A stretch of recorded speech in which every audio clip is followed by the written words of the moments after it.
24 का चौधरी कौन लाइव हिंदुस्तान की चुनावी कवरेज में आपका स्वागत है। मैं हूं नीतीश और मेरे साथ हैं सुधाकर सिंह।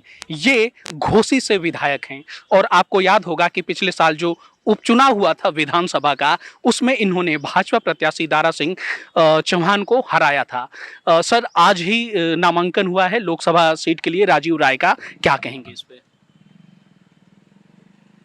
आज पर्चा दाखिल हुआ है। हाँ, पर्चा दाखिल हुआ है और 4 तारीख को सर्टिफिकेट मिलेगी, जीत का सर्टिफिकेट। जीत की सर्टिफिकेट जो राजू राय के नाम से होगी। अच्छा, कैसे इतना विश्वास के साथ कह रहे हैं कि जीत पक्की है?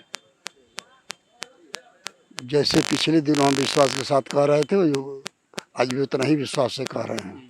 तो ये सवाल तो खूब आपसे किया जाता होगा कि जिस तरह से आपने उपचुनाव में दारा सिंह चौहान को हराया, ठीक वही पैटर्न इस बार भी दिखाई देगा लोकसभा चुनाव में भी? निश्चित तौर पर। अच्छा, लोगों से बात करते हैं तो लोग कहते हैं कि उपचुनाव में जो दारा सिंह चौहान हारे वो अपने व्यक्तिगत वजह से हारे, उन्होंने दल बदल किया, लोग नाराज थे। उस तरह का फैक्टर अरविंद राजभर के साथ भी कुछ हो सकता है? मैं 43 वर्ष से क्या कर रहा हूँ, मैं लोकतंत्र सेनानी हूँ और 1975 में इंदिरा गांधी के आपातकाल में 19 में 18 दिन जेल रहा हूँ। दारा जैसे हमारे हजारों कार्यकर्ता हैं। चुनाव पद पा जाना कोई बड़ी चीज नहीं हुआ करता, नेता बनना बहुत कठिन काम होता है। मैं by birth, by nature, by स्वभाव 14 वर्ष की अवस्था में मुझको इंदिरा गांधी ने बंद किया 19 में 18 दिन। मैं लीडर हूँ, मैं चुनाव को जीतने हारने को कुछ नहीं मानता। दारा को आपने हरा दिया, मगर मेरा सवाल था कि क्या अरविंद राजभर उनसे कुछ मजबूत साबित हो सकते हैं? उनके पिता योगी सरकार में मंत्री हैं, इसलिए। ये दोनों बाप बेटे फालतू हैं। इनकी बात केवल सुन लिया करिए, इनके पास कुछ नहीं है, कुछ नहीं है, तीसरे नंबर पर आएंगे। बयानबाजियां जो करते रहते हैं उसे लेके कहा जाता है कि उनकी लोकप्रियता बढ़ती है, मीडिया में छाए रहते हैं। वो सुबह दोपहरिया शाम पहले पार्टी बदल देते हैं, जहाँ जाते हैं तहाँ उसकी भाषा बोलते हैं। जो आदमी अस्थाई ना हो उसकी बात का क्या अस्थायीपन है? सर, सुनने में आ रहा है कि अरविंद राजभर का जो नामांकन होने वाला है उसमें कई दिग्गज आ रहे हैं, भाजपा नेता। पूरी हुकूमत आ जाए यहाँ पर।